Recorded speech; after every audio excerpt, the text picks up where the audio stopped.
Alors, bonjour tout le monde. Bienvenue à cette conférence de presse. S'adresseront à vous le premier ministre du Québec, François Legault, Christine Fréchette, qui est ministre de l'Immigration, de la Francisation et de l'Intégration, et Jean-François Roberge, ministre de la Langue française. Monsieur Legault, à vous la parole. Oui, bonjour tout le monde. D'abord, je veux remercier Christine Fréchette, ministre de l'Immigration, pour cette annonce qui est déterminante pour la nation québécoise, et Jean-François Roberge, qui est responsable de la langue française. Donc, ils ont travaillé ensemble. Évidemment, il y en a eu d'autres annonces avant, mais pour moi, c'est la plus déterminante. Vous savez, pour moi, ma responsabilité première comme premier ministre du Québec, c'est de protéger notre identité, puis ça commence bien sûr par notre langue. Je suis le seul premier ministre en Amérique qui représente une majorité de francophones, donc je me sens une responsabilité, même une responsabilité historique. Ça fait 400 ans qu'on se bat pour continuer à parler français au Québec. J'ai bien l'intention de continuer à faire ce que nos ancêtres ont fait pendant ces 400 ans. Malheureusement, depuis un certain nombre d'années, on voit un déclin du français sur à peu près tous les indicateurs. Langue parlée le plus souvent à la maison, langue utilisée le plus souvent au travail, première langue officielle parlée. Il y a un déclin du français depuis 20 ans.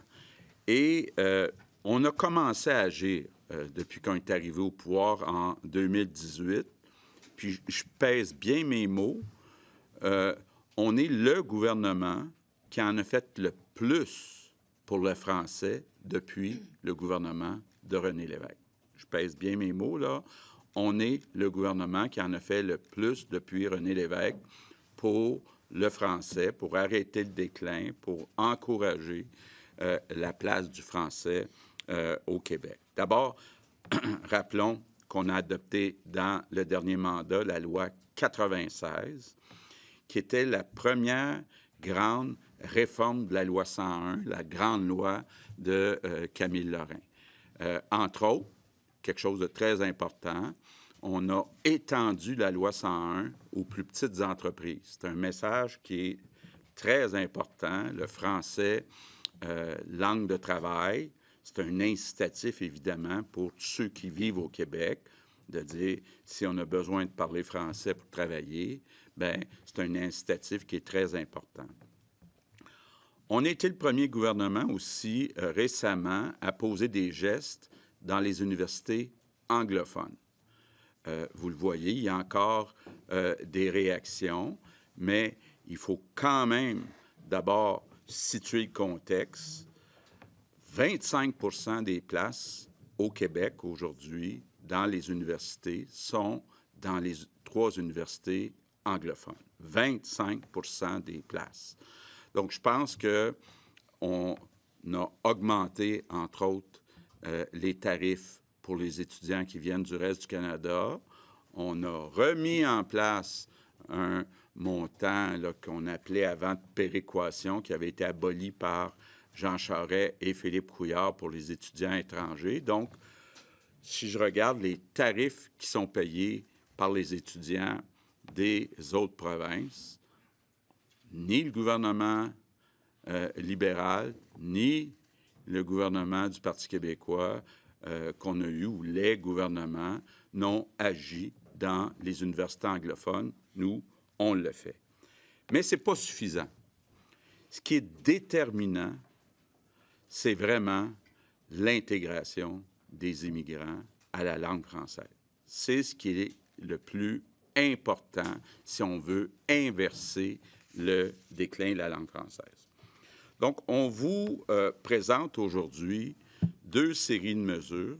D'abord pour les immigrants permanents, puis ensuite pour les immigrants temporaires. Commençons par les immigrants permanents. On choisit, on décide de garder les seuils, donc le nombre total d'immigrants permanents acceptés par année à 50 000. On avait évalué la possibilité de l'augmenter à 60 000, mais c'est important pour nous, pour arrêter, pour inverser le déclin du français, de se limiter à 50 000. On fait ce choix-là pour 2 ans. Ça veut dire qu'on va, pendant 2 ans, regarder quel est l'impact. Là, Jean-François est en train de sortir des chiffres qui vont être annuels plutôt qu'aux 5 ans, attendre après le gouvernement fédéral pour voir l'évolution du français au Québec. Mais en fonction de ces résultats-là, on prendra des décisions pour les années suivantes. Habituellement, ces prévisions sont pour plus que 2 ans, mais là, on veut s'en tenir à 2 ans. Ce qu'on fait aussi, c'est que pour la partie importante de ces 50 000, qui sont les immigrants économiques, pour la première fois dans l'histoire du Québec, il va maintenant y avoir un test de français pour les immigrants économiques.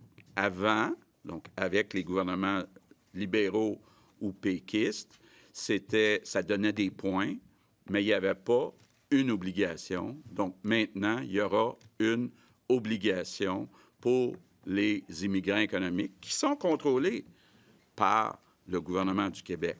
Il faut bien comprendre. Bon, les libéraux ont choisi de ne pas agir, puis le PQ, attendent le grand soir ou veulent faire la démonstration que le Canada ne fonctionne pas. Ça relève directement du gouvernement du Québec.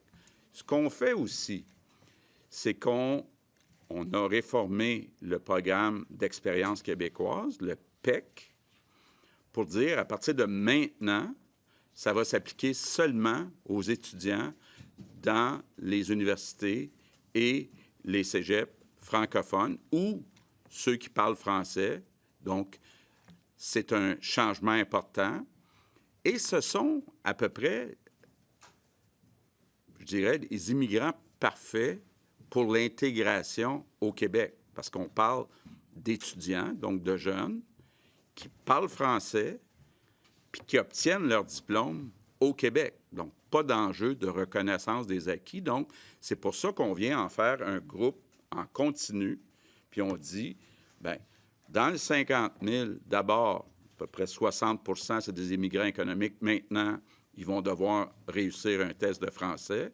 Puis en plus, on ajoute le PEC, où là, ce sont tous des francophones. Donc, on vient changer complètement l'approche du côté de l'immigration permanente. Maintenant, pour ce qui est de l'immigration temporaire, c'est vrai qu'on est rendu à, moi, les chiffres que j'ai, c'est 466 000. C'est beaucoup. Bon, il y en a 118 000, ce sont des étudiants. On vient d'en parler. Il y en a 134 000 que ce sont des demandeurs d'asile plus les Ukrainiens qu'on a, avec raison, accueillis. Sauf que ce 134 000, c'est plus du double de ce qu'on aurait dû recevoir si on avait reçu notre proportion de la population dans le Canada, qui est 22,2 %. Donc, c'est plus de 54 % des demandeurs d'asile et Ukrainiens qu'on a reçus au Québec, alors qu'on représente 22 % de la population. Bon. L'autre groupe, ce sont les travailleurs. Dans les travailleurs, il y a ce qu'on appelle le programme des travailleurs étrangers temporaires, le PTET. Il y en a 59 000. Ceux-là sont contrôlés par le gouvernement du Québec. Donc, on émet un certificat. Donc, à l'avenir, ce qu'on va faire, c'est que s'ils veulent rester au Québec plus que 3 ans, ils vont devoir réussir un test de français. Ça veut dire que, on le voit actuellement, il y a des immigrants temporaires qui sont là pour 5 ans, 10 ans, 15 ans. Bien, ils ne pourront plus rester plus que 3 ans sans avoir réussi un test de français. Maintenant, reste le groupe qu'on appelle les PMI, donc qui relève du gouvernement fédéral. Donc, on va envoyer une lettre pour le faire officiellement dans les prochains jours, mais on va demander au gouvernement fédéral de faire la même chose que ce qu'on fait pour le PTET, c'est-à-dire maximum 3 ans au Québec sans avoir réussi un test de français. Et je reviens sur les demandeurs d'asile. On l'a déjà demandé, mais on veut que le gouvernement fédéral, parce qu'on a beau être passé du chemin Roxham à l'aéroport, il reste qu'on continue de recevoir le double, plus du double du nombre qu'on devrait recevoir si on recevait le pourcentage équivalent à la population du Québec sur la population totale du Canada. Donc, on va demander au gouvernement fédéral de réduire de façon importante les demandeurs d'asile. Donc, on pense que toutes ces mesures-là vont nous aider à inverser le déclin du français. Donc, le message va être très clair, là, autant pour les étudiants que pour les travailleurs. À l'avenir, si vous voulez venir au Québec plus que 3 ans, si vous voulez être reçu immigrant permanent, il va falloir parler français. Donc, c'est quand même historique ce qu'on fait. Ni un gouvernement du PQ, ni un gouvernement du Parti libéral avait agi sur l'université anglophone.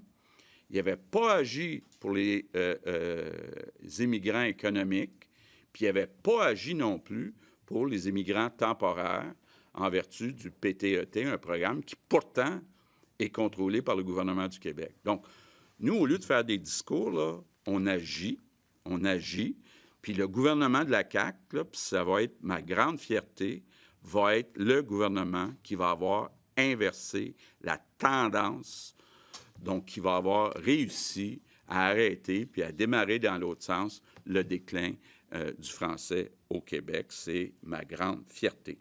Sur ce, je passe la parole à la ministre de l'Immigration, Christine Fréchette. Merci beaucoup, Monsieur le Premier ministre. Chers collègues, ministre de la langue française et ministre responsable des relations canadiennes et de la francophonie, entre autres responsabilités, je ne vais pas toutes les nommer, chers représentants des médias. Donc, c'est avec fierté que je vous présente aujourd'hui le fruit de plusieurs mois de réflexion, de travail et de discussion et d'échange et d'analyse en ayant déposé ce matin le plan d'immigration du Québec pour l'année 2024, de même que la planification pluriannuelle de l'immigration pour les années 2024 et 2025. C'est une planification qui, croit-on, va contribuer à l'atteinte de nos principaux objectifs en matière d'immigration, à savoir protéger la langue française et aider à atténuer la pénurie de main-d'œuvre. En mai dernier, on a fait une annonce historique, comme le rappelait le premier ministre, qui a amené un changement important, un virage pour l'approche que l'on adopte en matière d'immigration relativement à l'immigration économique. Notre gouvernement a mis en place une réforme réglementaire majeure qui remplit notre engagement de faire de l'immigration une solution pour lutter contre le déclin du français au Québec. Donc, une solution pour lutter contre le déclin de l'immigration au Québec. Il faut voir qu'on a complètement changé les règles du jeu. Ces modifications réglementaires favorisent une immigration économique francophone, si bien qu'en 2025, la proportion de requérants principaux ayant une connaissance du français dans la catégorie de l'immigration économique va atteindre 93 % en 2025. Elle est actuellement de 81 %. Donc, vous voyez le bond considérable que ça permet de faire en matière de connaissance du français que les réformes que l'on a présentées au printemps dernier, qui vont être mises en œuvre prochainement. Donc, ces modifications favorisent la venue de personnes qui vont s'intégrer plus facilement dans nos régions, dans la société québécoise, en français. Elles permettront aussi la mise en place de nouveaux programmes d'immigration économique, comme le programme de sélection des travailleurs qualifiés, le PSTQ, et aussi permettre une meilleure réponse aux besoins de main-d'œuvre dans une foule de secteurs clés de notre économie. Finalement, les assouplissements aussi aux exigences du programme de l'expérience québécoise, le PEC, dans le volet diplômé du Québec, permettront d'accélérer la sélection permanente des étudiantes et étudiants étrangers diplômés d'un programme d'études francophones. Ces modifications vont avoir un impact majeur sur la proportion des personnes immigrantes connaissant le français et sur notre capacité à répondre de manière plus précise aux besoins du marché du travail. Je suis donc très fière de vous annoncer la mise en place de ces modifications au cours des prochaines semaines. En fait, les nouvelles règles, là, mis à part celles concernant les travailleurs qualifiés, vont être en vigueur dès le 23 novembre prochain. Et en ce qui a trait aux travailleurs qualifiés via le PSTQ, ces mesures vont être en vigueur à partir de l'an prochain, soit le 24 novembre 2024. Grâce à tous ces changements, on se donne les moyens d'adopter le scénario qu'on a choisi pour nos seuils d'immigration. Alors, lors des consultations pour la planification pluriannuelle, on avait mis de l'avant 2 scénarios. Le scénario du statu quo à 50 000 et le scénario également de rehaussement avec, en supplément aussi, le PEC diplômé en continu. Au final, on a misé sur une solution qui est à la fois équilibrée, prudente et agile. Donc, on maintient un niveau de 50 000 admissions régulières annuellement et on y ajoute les diplômés en continu pour les personnes sélectionnées dans le volet Diplômés du Québec du programme de l'expérience québécoise, le PEC.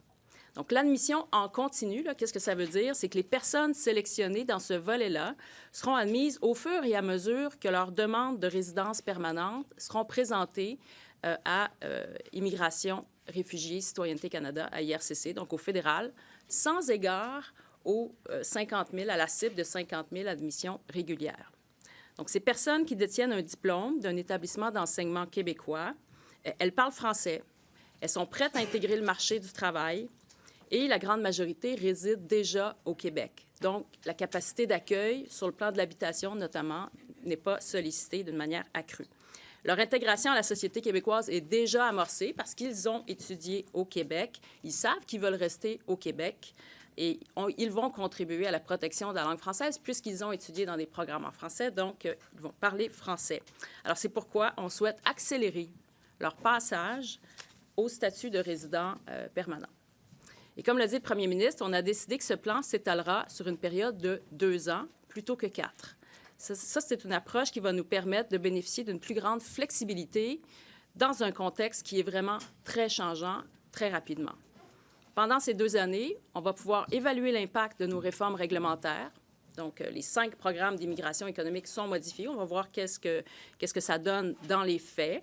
On va pouvoir également évaluer la popularité du PEC diplômé en continu. On a fait une évaluation du nombre de personnes qui pourraient postuler pour le PEC diplômé en continu, mais on n'est pas certain que cette évaluation-là va être celle qui va se présenter. Donc, on va vérifier ça. On va pouvoir analyser également l'évolution de la situation linguistique au cours des 2 prochaines années, tout comme également l'évolution du nombre de résidents non permanents. Ça, c'est particulièrement un bassin où ça a évolué beaucoup, très rapidement. Donc, pendant ces 2 ans-là, on va pouvoir évaluer l'ensemble de ces changements. Et en 2025, on va tenir un processus de consultation à nouveau en vue d'adopter une planification stratégique pour les années subséquentes sur la base des données renouvelées. L'une des priorités clés du gouvernement du Québec, c'est de s'assurer de la pérennité de la langue française. Il y a quelques semaines, Statistique Canada, on le sait, a publié une mise à jour de ses estimations du nombre de résidents non permanents qui sont au Québec et ça a soulevé de nombreuses préoccupations. Ce ne sont pas tous des travailleurs, il y a beaucoup d'étudiants, il y a des Ukrainiens, il y a des demandeurs d'asile, il y a d'autres personnes également qui proviennent de la catégorie humanitaire. On avait vu une hausse en terminant au sortir de la pandémie, mais les nouvelles données confirment maintenant un volume important de gens qui sont sur le territoire de manière non permanente. Alors, on veut agir pour faire en sorte que la connaissance du français s'améliore pour les travailleurs temporaires qui prolongeraient leur séjour au Québec. On voit depuis quelques années que les travailleurs temporaires sont beaucoup plus nombreux dans nos cours de francisation. On s'en réjouit, c'est une bonne nouvelle. On va être au rendez-vous pour les franciser. Mais je tiens à rappeler que c'est notre gouvernement aussi qui leur a ouvert les portes de la francisation. Avant 2019, les travailleurs temporaires n'avaient pas accès à la francisation. C'est le gouvernement de la CAQ, lors de son premier mandat, qui a donné cet accès aux temporaires. Et on voit aujourd'hui que les gens vraiment répondent à l'appel parce qu'ils constituent une grande part de nos apprenants à Francisation Québec. Donc, j'annonce aujourd'hui que lorsqu'un travailleur temporaire qui est visé par le programme des travailleurs étrangers temporaires, donc le PTET, voudra renouveler son permis après un séjour de plus de 3 ans au Québec, dans le but principal d'y travailler, eh bien, nous allons exiger qu'il ait une connaissance du français. C'est la première fois que le Québec impose des exigences linguistiques pour les travailleurs temporaires. Donc, c'est une avancée historique. Cette annonce s'inscrit dans le plan du groupe d'action pour l'avenir de la langue française, là, qui est piloté par mon collègue Jean-François Roberge. Donc, le travailleur temporaire devra nous démontrer une connaissance du français de niveau 4 à l'oral. Niveau 4, bien, c'est le dernier palier du stade débutant. Il permet, en fait, là, comme descriptif de ce niveau, on pourrait dire que ça permet à une personne de discuter avec son entourage, d'échanger sur des informations, des thèmes familiers, par exemple les besoins courants, la vie quotidienne, des situations prévisibles. C'est important que les gens qui passent plusieurs années ici, même avec un statut temporaire, soient capables de parler et de comprendre le français. Fait important également à mentionner, c'est que les travailleurs agricoles ne sont pas soumis à cette nouvelle exigence. Un engagement sera également demandé aux employeurs ayant recours au PTET afin qu'ils soutiennent les efforts de francisation des travailleurs étrangers temporaires en leur allouant, par exemple, des créneaux pour apprendre le français pendant les heures normales de travail. Donc, le plan d'immigration, de même que les mesures annoncées aujourd'hui, s'ajoutent à l'intensification de nos efforts de protection et d'attraction qui favorisent la sélection et le recrutement de personnes immigrantes connaissant le français et répondant à nos besoins économiques. Le gouvernement est déjà en marche pour la francisation, comme vous le savez, grâce à Francisation Québec qui a été mis sur pied en juin dernier. En conclusion, donc, je tiens à saluer le travail, d'une part, de tous les collègues parlementaires. Nos travaux, dans le cadre de la commission parlementaire, se sont faits dans la collégialité au cours des 3 semaines de consultation où nous avons entendu... Oui, incluant les 2 adjointes parlementaires également, Valérie Schmaltz et Audrey Bogmans. Merci d'être là aussi. Et je voudrais saluer aussi le travail du ministère de l'Immigration, de la francisation et d'intégration. Il y a beaucoup d'efforts là, qui ont été déployés au cours des derniers mois dans un temps très serré. Et voilà, donc en terminant, la planification pluriannuelle de l'immigration au Québec là, pour les années 24 et 25, de même que le plan d'immigration du Québec 2024 qui en résulte, illustre notre détermination à demeurer une société francophone, prospère, diversifiée et accueillante pour toutes les personnes immigrantes qui choisissent le Québec pour réaliser leurs ambitions. Avec ce plan, le gouvernement du Québec confirme sa volonté de faire de l'immigration un levier pour répondre de façon responsable aux enjeux de nature économique, linguistique, sociale et régionale. Nos régions doivent pouvoir bénéficier encore davantage de la richesse que représentent les talents venus d'ailleurs et d'ici, et ces derniers pourront profiter du dynamisme économique et social qu'offrent nos régions québécoises. Donc, notre gouvernement l'a déjà mentionné, l'immigration, c'est non seulement une richesse, mais c'est aussi une solution. Alors, une solution pour notre économie, pour la vitalité des régions, et également pour valoriser et protéger la langue française. Merci. Je passe maintenant la parole au ministre de la langue française, Jean-François Roberge. Merci, Monsieur le Premier ministre. Merci, chère Christine, la ministre de l'Immigration, de la Francisation et de l'Intégration.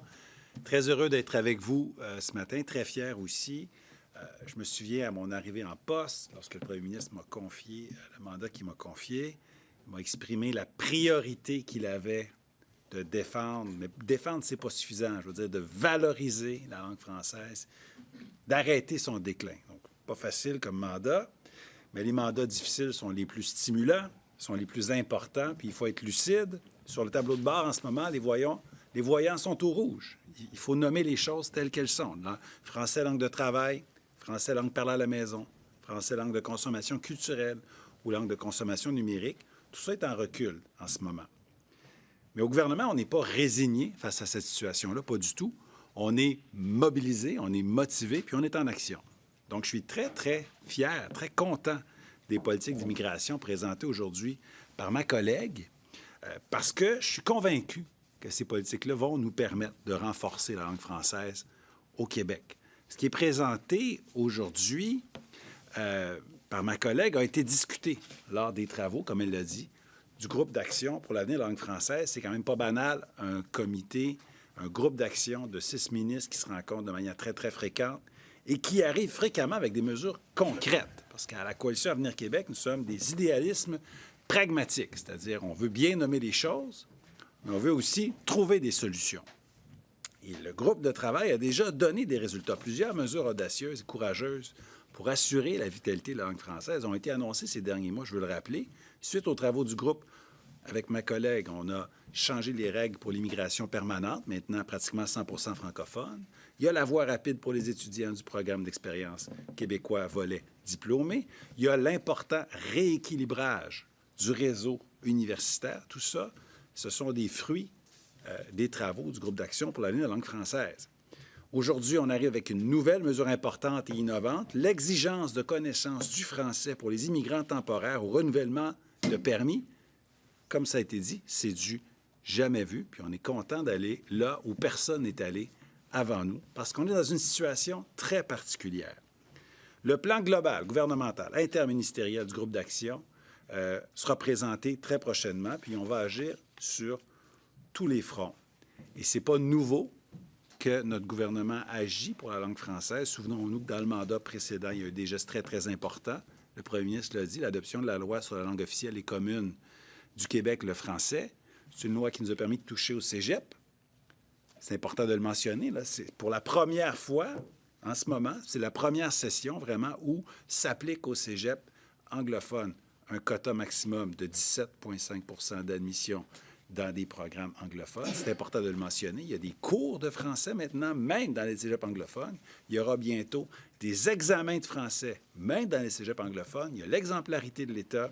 Il y a le droit de travailler en français. Ça, ce sont des gains qui arrivent maintenant grâce à notre courage du mandat précédent et on va continuer de récolter les fruits de ça. Puis on va récolter dans les années subséquentes aussi les fruits des annonces puis de l'audace de ma collègue. Ce qu'elle nous présente aujourd'hui, c'est pas banal. On a pu aussi nommer un nouveau commissaire à la langue française, M. Benoît Dubreuil, qui a participé d'ailleurs aux consultations publiques de ma collègue, qui a amené des choses très intéressantes. Notamment, il a proposé d'exiger la connaissance minimale du français pour les personnes admises à l'immigration économique. C'est chose faite. Il a aussi émis des préoccupations quant à une hausse trop rapide des seuils d'immigration. On a vu maintenant avec le seuil à 50 000 qu'on a tenu compte de cette recommandation du commissaire. L'immigration, c'est une richesse pour le Québec, évidemment, on l'a toujours dit, et je pense que nos gestes le démontrent, mais il faut être vigilant. Avec le déclin du français en ce moment, il est essentiel que le gouvernement pose des gestes pour que l'immigration contribue à la pérennité de notre langue. On y croit.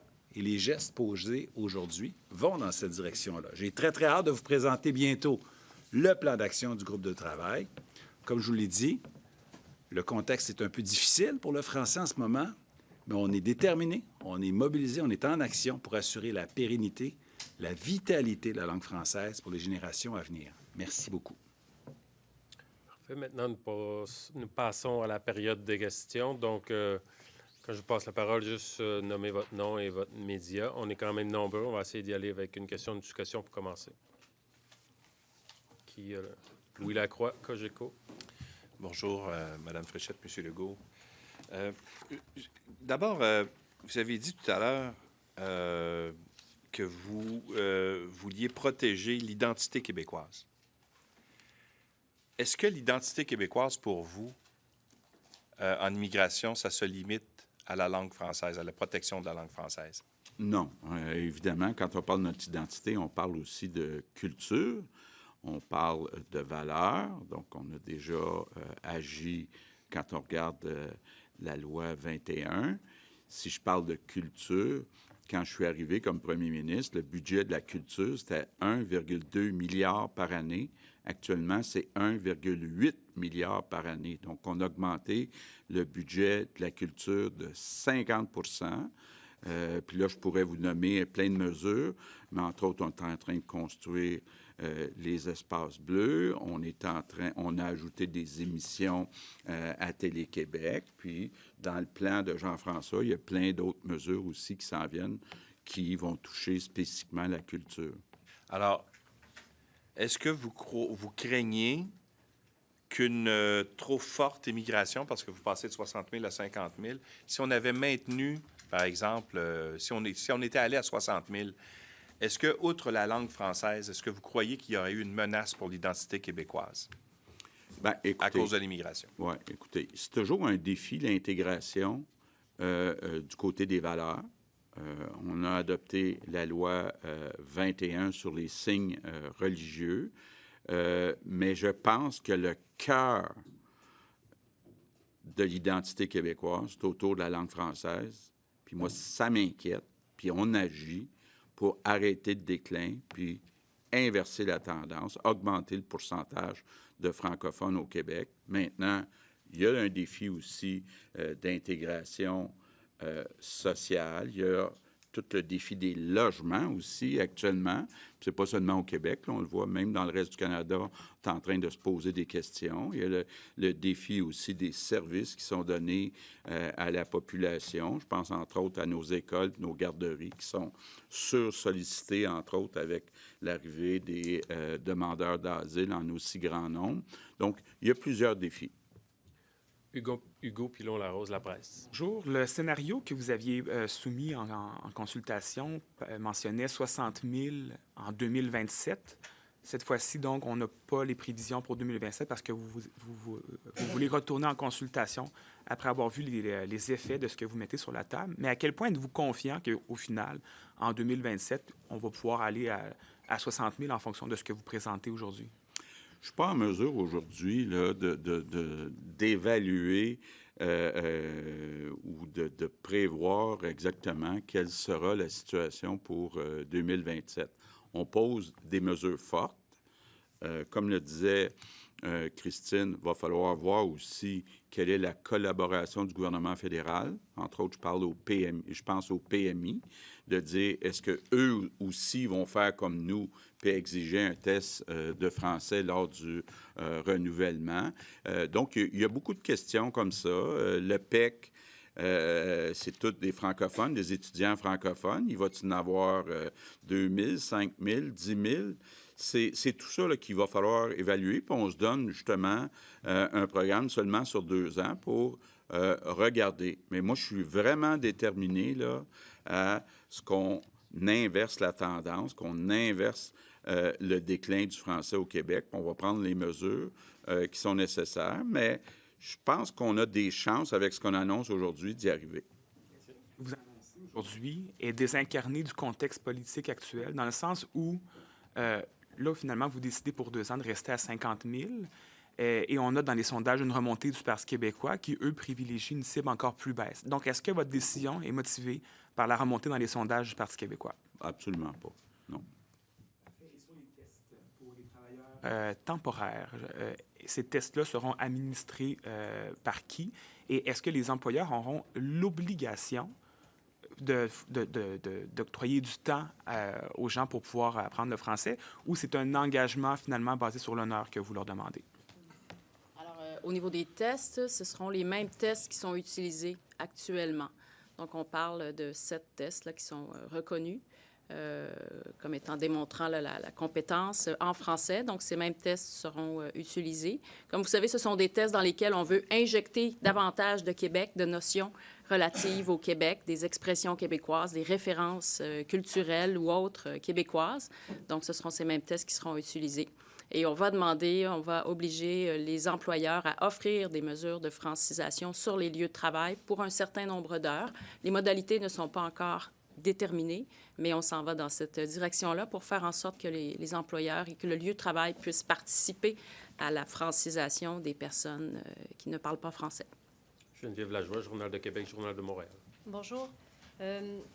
D'entrée de jeu, M. Legault, vous avez dit « Mon objectif avec cette annonce-là, c'est de protéger le français. J'ai une responsabilité en tant que premier ministre et tout ça. » Vous avez parlé de l'avenir de la nation québécoise. Juste après le lancement de votre communiqué de presse pour ce que vous annoncez aujourd'hui sur les seuils, la Chambre de commerce de Montréal, les manufacturiers exportateurs disent tous que on ne réussira pas à répondre à la pénurie de main-d'œuvre avec l'annonce que vous faites aujourd'hui. Est-ce que donc, pour vous, l'avenir du français est plus important que la pénurie de main-d'œuvre au Québec? Bien, mon défi, c'est de trouver un équilibre. Vous le savez, c'est important pour moi, l'économie, mais c'est important aussi d'arrêter le déclin du français. Donc, ma responsabilité comme premier ministre, c'est de trouver un équilibre. Et bien, quand on dit, par exemple, que les travailleurs temporaires bien, vont avoir 3 ans pour apprendre le français, je trouve que c'est raisonnable. Puis, je trouve que ça amène justement un équilibre entre économie puis protéger le français. Donc, c'est pas parfait, ni d'un côté, ni de l'autre, mais il faut arrêter le déclin du français. Puis, Bon, l'économie, je l'ai dit souvent, il va y avoir beaucoup de transformations, là. L'objectif, c'est pas de devenir un pays où il y a une croissance exponentielle de sa population. C'est d'être capable de bien servir la population avec des gens qualifiés en service, ça veut dire en éducation et en santé. Puis ça veut dire aussi d'offrir des emplois bien payés à ceux qui travaillent dans le secteur privé. Ça va poser un défi à certaines entreprises d'augmenter leur productivité pour être capable d'augmenter leur salaire. Parce qu'on le voit actuellement, il y a comme un plein emploi. Le bon côté pour les travailleurs, c'est qu'il y a une augmentation plus rapide des salaires au Québec que chez nos voisins. Mais encore une fois, l'objectif, je dis souvent, c'est pas la croissance du PIB, c'est la croissance du PIB par habitant. Un peu plus tôt ce matin, en mêlée de presse, vous avez dit, bon, je sais que en réaction là, au sondage, vous avez dit, je sais que les Québécois actuellement souffrent beaucoup de l'augmentation des prix, puis je vais essayer de voir comment je peux mieux les aider. Est-ce qu'on doit s'attendre à de nouveaux chèques pour les Québécois? Bien, je ne commencerai pas là, à dévoiler ce qu'il y aura dans la mise à jour la semaine prochaine, le 7 novembre, mais j'ai déjà dit qu'il y a des Québécois qui ont de la difficulté à payer leur loyer. Puis, n'oublions pas que depuis un an, on est passé d'une aide à 75 000 familles à une aide à 125 000 familles. Est-ce qu'on va aller plus loin? On va voir le 7 novembre. Donc, soyez patients. Juste une petite précision technique. Tout à l'heure, vous avez dit que le PEC, c'était tous des étudiants francophones. Le PEC diplômé. Diplômés. Est-ce que c'est effectivement, sont seulement diplômés dans des universités francophones? Bien, c'est soit dans une université francophone, soit qui parle français. C'est ça, il faut qu'il ait été diplômé d'un programme qui a été donné en français. Donc, c'est la langue dans laquelle ont été donnés les cours qui va prévaloir. Bien sûr, la majorité, ce sont des institutions d'enseignement francophones. Et sinon, si la personne n'a pas été diplômée d'un programme en français, eh bien, si elle nous prouve qu'elle a eu 3 ans d'études au secondaire ou au post-secondaire en français, par exemple, dans un lycée français, eh bien là, elle va pouvoir également postuler pour le PEC diplômé en continu. Thomas Laberge, La Presse canadienne. Oui, j'aurais des questions de précision par rapport aux chiffres plus précisément, là, parce que, bon, vous nous dites au fond que vous maintenez à 50 000, mais donc, finalement, le PEC est exclu du calcul, donc il va falloir les ajouter. Dans un des documents qu'on a reçus pour 2024, vous prévoyez 6 500 du PEC et entre 48 500 et 51 500, c'est bien ça. Donc, au fond, pour 2024, on pourrait se rapprocher du 60 000 immigrants, c'est ça qu'on comprend, au final.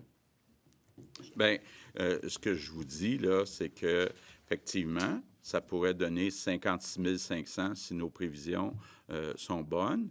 Par contre, ce qui est important de dire, c'est, dans le 50 000, les immigrants économiques vont devoir réussir le test de français. Puis le PEC, bien, ce sont des étudiants qui parlent français. Donc, l'objectif, c'est d'augmenter le pourcentage de francophones et c'est ce qu'on atteint avec ces mesures-là. Et est-ce qu'on a des prévisions du PEC pour l'année 2025?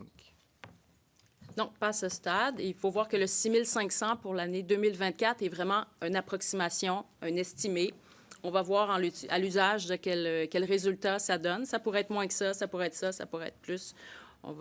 Mais là, on s'est fié, dans le fond, à ce qui prévalait au cours des dernières années. Mais il faut voir que le PEC, ces dernières années, n'avait pas la même forme que la forme qu'on lui donne avec nos réformes réglementaires. Alors, c'est pour ça qu'on n'est pas non plus assuré là, que ce soit le 6 500 qui va prévaloir, mais c'est l'estimé qu'on fait. Puis, je veux tout de suite peut-être prévenir, si jamais le Parti québécois dit « Ah, dans le fond, c'est 56 500 », est-ce que ça veut dire que le Parti québécois est contre le fait qu'on admette des étudiants qui parlent français? Alexandre Duval, Radio-Canada. Bonjour à vous trois. Quand on regarde dans le document, dans le plan, en fait, on constate que cette année, on devrait accueillir un petit peu plus de 53 000 immigrants permanents. Donc, ce que vous nous proposez pour l'an prochain, ça ne change pas énormément la situation de cette année. Donc, M. Legault, est-ce que vous Est-ce que vous acceptez que pour les 2 prochaines années, la pénurie de main-d'œuvre va rester aussi criante, considérant tout ce que vous ont dit, tout ce que les organismes économiques vous ont dit? Bon, d'abord, il faut aussi tenir compte des immigrants temporaires. Donc, il y a beaucoup de travailleurs temporaires. Là, maintenant, on souhaite que ces gens-là apprennent le français sur une période de 3 ans. Maintenant, bon, est-ce qu'il y a un ralentissement économique devant nous? Je pense que les économistes nous disent oui, il y a un risque de ralentissement économique. Donc, puis je répète ce que j'ai dit tantôt. Nous, on a mis des gros incitatifs pour combler les postes en santé et en éducation.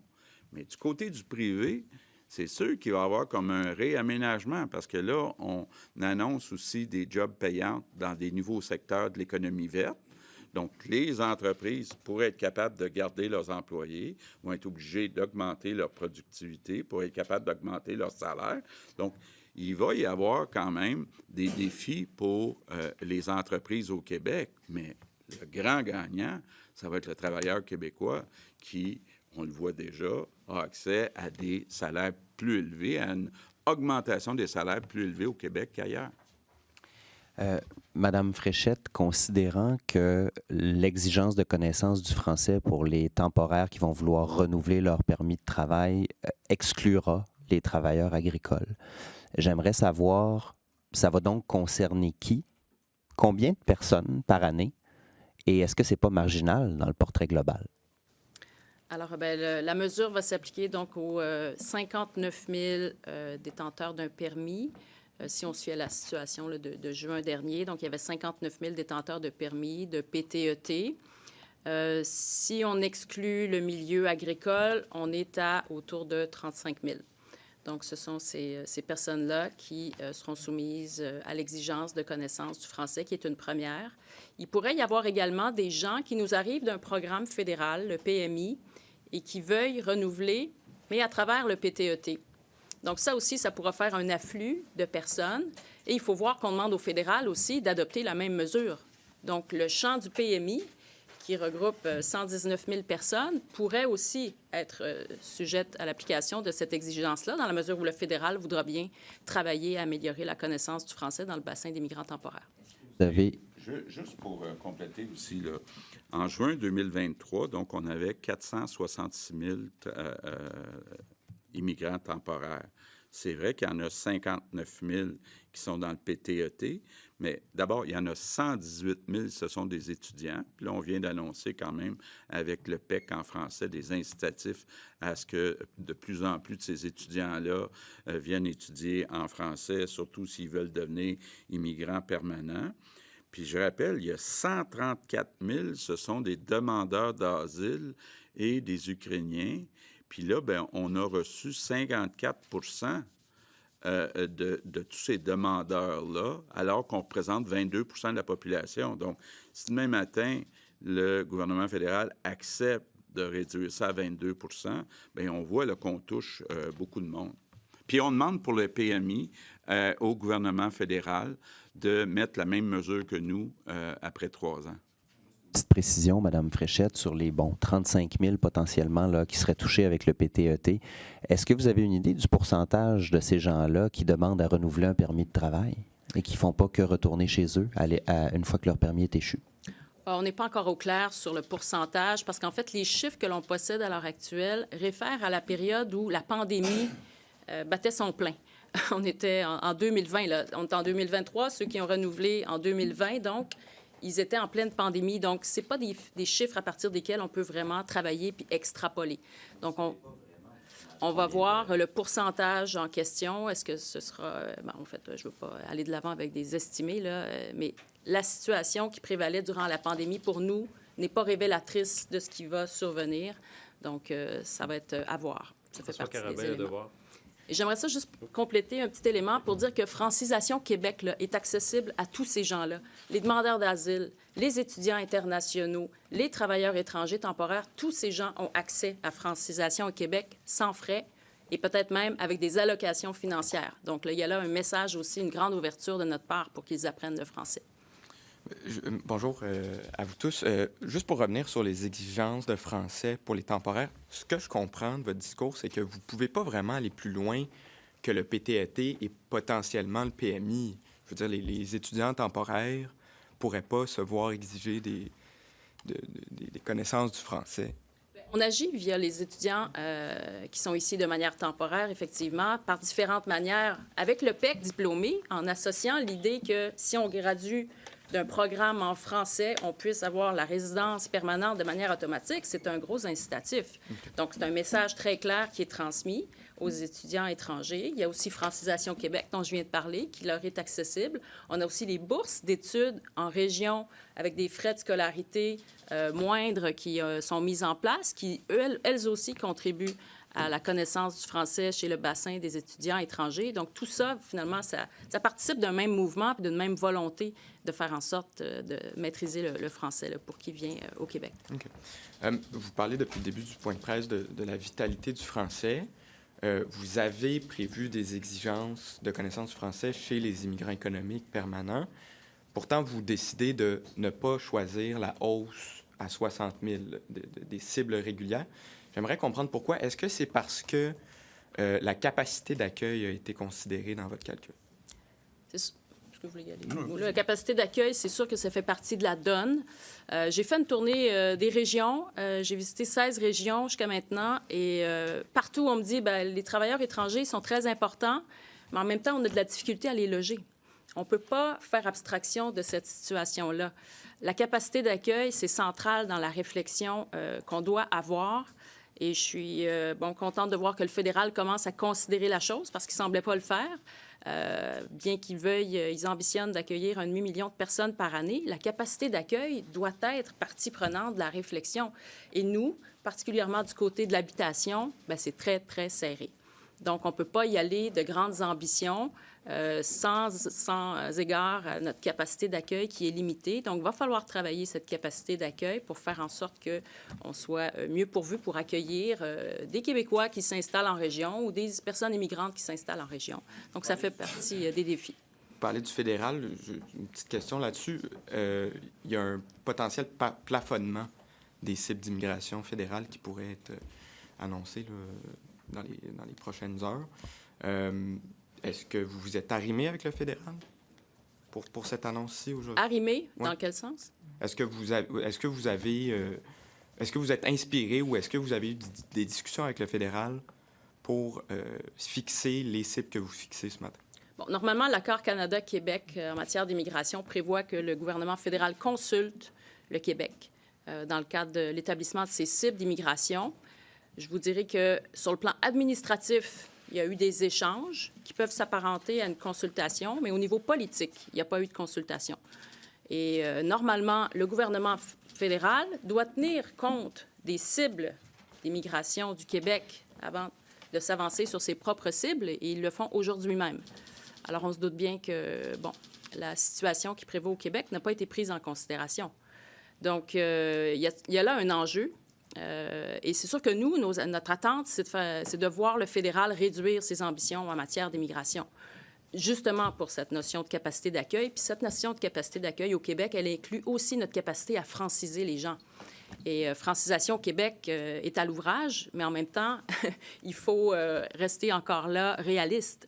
Donc, on s'attend à ce que le fédéral réduise ses cibles d'immigration pour que la capacité d'accueil du Québec puis du pays, je pense, dans son ensemble, soit prise en considération. Mais juste une précision, parce que Marc Miller, ce matin, à la période des questions à Ottawa, a dit qu'il avait consulté le Québec pour fixer ses seuils d'immigration. Sur le plan administratif, il y a eu effectivement un échange, mais au niveau politique, moi, je n'ai pas été consulté pour les cibles d'immigration canadiennes. Simon Bourassa, nouveau. Bonjour. Parlant de capacité d'accueil, est-ce que vous allez revoir les critères de la capacité d'accueil du Québec au cours des prochaines années? Puis sur quels critères on se base pour définir une capacité d'accueil? Parce qu'il y a beaucoup de choses qui se disent là-dessus. C'est sûr que c'est tout un travail d'analyse, d'évaluation pluriministériel, je vous dirais, qui inclut à la fois l'habitation, les soins de santé, l'accès aux services de garde, l'accès aux établissements d'enseignement et qui se décline par région, puis je dirais même parfois par ville, parce qu'à l'intérieur même d'une région, c'est pas parce qu'une ville a une capacité d'accueil donnée que l'autre, située à 30 km plus loin, en a une également. Donc, c'est vraiment un travail complexe auquel on commence à travailler de manière multisectorielle, multiministérielle, mais on se dote aussi d'outils nouveaux. Par exemple, on a fait un appel à projet à travers le Fonds québécois de recherche, société et culture. Il y a eu une subvention qui a été octroyée à ce fonds. Et eux, le premier appel à projet qu'ils ont fait, c'est pour travailler notamment sur la capacité d'accueil et la régionalisation de l'immigration. Donc ça va être de nouvelles données, des nouvelles analyses dont on va disposer lorsque les recherches auront été déposées. Mais à l'interne, c'est sûr qu'il y a beaucoup de travail qui se fait. Puis il y a une collaboration aussi à y avoir avec l'ensemble des partenaires en région pour bien définir la capacité d'accueil. Merci. M. Legault, sur un autre sujet, selon vous, est-ce que c'est trop risqué de laisser la Ville de Québec gérer un projet aussi important que celui du tramway de Québec? Écoutez, le gouvernement du Québec va avoir une rencontre avec la Ville de Québec, avec Bruno Marchand et son équipe, pour discuter du projet, incluant la gestion du projet. TVA. Madame Fréchette, votre niveau de basta par rapport au fédéral, il est où aujourd'hui? Par rapport aux demandeurs d'asile, on est en discussion sérieuse avec le fédéral pour qu'il prenne action. On s'attend du gouvernement canadien à ce qu'il ne fasse pas porter au Québec le poids que le Québec porte actuellement. Il y a plus du double des demandeurs d'asile qui arrivent au Canada, qui arrivent au Québec par rapport au poids démographique du Québec. On assume plus du double de notre poids démographique. Donc, on s'attend à ce que le fédéral, d'une part, révise son approche par rapport aux visas, les visas de visiteurs, parce qu'à l'heure actuelle, il semble que plusieurs personnes arrivent au Québec, à l'aéroport, à Montréal, avec un visa de visiteur et qui, finalement, une fois arrivés, annoncent qu'ils déposent une demande à titre de demandeur d'asile. Donc, on veut qu'il y ait une révision de la politique du fédéral en lien avec ces visas pour qu'on s'assure vraiment que ce sont des visiteurs et non pas des demandeurs d'asile cachés derrière un permis de visiteur. Et on veut qu'ils répartissent également les demandeurs d'asile dans l'ensemble du Canada, comme ça avait été fait sur le chemin Roxham à partir de février de l'année passée. On avait fait des demandes en ce sens-là. Tout le monde y avait contribué. Ils avaient démarrer une répartition de la présence des demandeurs d'asile dans l'ensemble des provinces. Et c'était important de maintenir cette approche parce que là, le Québec assume un poids considérable de la pression qui est exercée par l'arrivée de ces personnes. Et il faut voir que l'élément qui pose vraiment entrave à cette intégration que devraient avoir les demandeurs d'asile dans la société, c'est la délivrance du permis de travail. À l'heure actuelle, encore aujourd'hui, en moyenne, ça met 11 mois avant que le fédéral délivre un permis de travail aux demandeurs d'asile. Pendant ces 11 mois, nous, on offre l'aide de dernier recours. On a un panier de services qui est offert d'accompagnement. On est fiers de ce panier de services-là. On honore nos engagements, mais en même temps, la pression est très forte et nos ressources sont étirées au maximum. Donc là, il faut que la délivrance du permis de travail se fasse de manière beaucoup plus rapide. Ça va être gagnant pour tout le monde. Les demandeurs d'asile souhaitent travailler, les employeurs voudraient les embaucher et nous, on voudrait qu'ils travaillent. Sauf que le fédéral porte entrave avec l'émission des permis de travail qui met 11 mois. Et par ailleurs, on veut être remboursé pour l'ensemble des coûts qui ont été dégagés, investis par le Québec depuis le début de l'arrivée importante des demandeurs d'asile. Donc, il y a des discussions qui sont en cours à ce sujet-là. Comme ministre des Relations canadiennes, je vous disais qu'on travaille évidemment ça en collaboration. Christine et moi, il y a des gens qui pensent que c'est pas possible de faire des ententes puis de faire des games. Mais je veux juste leur rappeler qu'on a réussi à faire fermer le chemin Roxham, qu'on a réussi à transformer la loi sur les langues officielles, qu'on vient de s'entendre sur le logement pour plus de 900 millions. Donc, nous, on continue de travailler puis à faire des gains. Juste une précision à ma deuxième question. On est rendu à combien au niveau des coûts, approximativement? On donne pas nécessairement les mais quelques centaines. Ouais. Quelques centaines de millions? Oui, quelques centaines. Sébastien Desrosiers. Je peux te poser ma deuxième? Non, Monsieur le Premier ministre, vous avez souvent dit en prendre moins, mais en prendre soin. On comprend que le français, il joue pour beaucoup. Mme Fréchette nous a parlé du logement. Est-ce que c'est les deux seules variables ou également le manque de profs, il est pour quelque chose aussi? Bien là, moi, ma priorité, là, c'est d'arrêter le déclin du français. Donc, c'est le premier critère que j'utilise, mais s'ajoute aussi donner les services publics, donc en éducation, en santé, trouver des logements, etc., etc. Mais moi, ma priorité des priorités, là, c'est arrêter le déclin du français. Je suis vraiment déterminé à ce que le gouvernement de la CAQ soit le gouvernement qui a arrêté le déclin du français, puis qui va même être capable de monter une croissance du pourcentage de francophones. Bien, là, les derniers chiffres qu'on a, c'est 2021. Maintenant, c'est une annonce importante aujourd'hui. Il faut la mettre en place. Mais je pense que ce qu'on fait du côté de l'immigration puis des exigences de connaissance du français, je pense que ça va aider à Montréal. Mais c'est effectivement là que ça se passe, à Montréal. Sébastien Desrosiers, Radio-Canada. Bonjour. Pourquoi avoir exclu les travailleurs agricoles de l'obligation de passer un test de français pour renouveler son permis de travail? Parce qu'en fait, c'est la sécurité alimentaire du Québec qui est associée au milieu agricole. Donc, on veut faire en sorte de ne pas déstabiliser le milieu agricole. Et on le sait que depuis la pandémie, la sécurité alimentaire, hein, c'est encore plus valorisé et important et central. Donc, c'est pour ça qu'on n'a pas soumis le secteur agricole à l'exigence du fait français. Mais par ailleurs, Francisation Québec est accessible aux gens du milieu agricole et on incite les employeurs de ce milieu également à offrir de la francisation sur les lieux de travail. Donc, ça demeure. Mais donc, vous estimez que l'introduction de nouvelles exigences de français aurait mené à une réduction du nombre de travailleurs agricoles qu'on accueille au Québec? Ça pourrait, parce que c'est des gens qui, souvent, ont une scolarité moins développée. Et pour les gens dont la scolarité est moins développée, bien, c'est plus difficile d'apprendre une langue étrangère. Donc, c'était un secteur qui était plus à risque, je dirais, de ce fait. Et c'est pour ça qu'on l'a... Et la notion de sécurité alimentaire aussi nous a mis... Est-ce que vous estimez que ça va mener à une réduction générale du nombre de travailleurs étrangers temporaires qu'on accueille au Québec, ces nouvelles exigences-là? Moi, je ne croirais pas que ça va réduire le nombre. Ça va changer, je pense, l'approche qu'auront les travailleurs étrangers temporaires quand ils arrivent au Québec. Parce que plusieurs d'entre eux veulent s'installer de manière durable, de manière permanente. Alors, je pense qu'ils vont capter le message que l'apprentissage du français, ça va être la clé pour eux, pour l'intégration à long terme au Québec. Et je pense que la volonté d'apprendre le français va être beaucoup plus forte là, du fait de l'approche qu'on prend. Mais pour obtenir leur résidence permanente, il fallait déjà qu'ils démontrent une connaissance du français. Donc, d'un autre niveau. Ce qu'on ajoute, c'est simplement pour renouveler leur permis de travail, ils vont devoir connaître le français. Mais...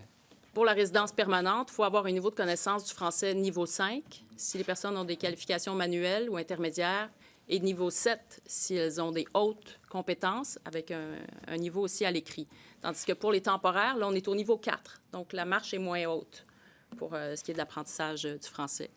J'ai bien compris. Peut-être une dernière question. Est-ce que ça s'accompagne d'une bonification des ressources de Francisation Québec qui semblait surchargée là, cet automne?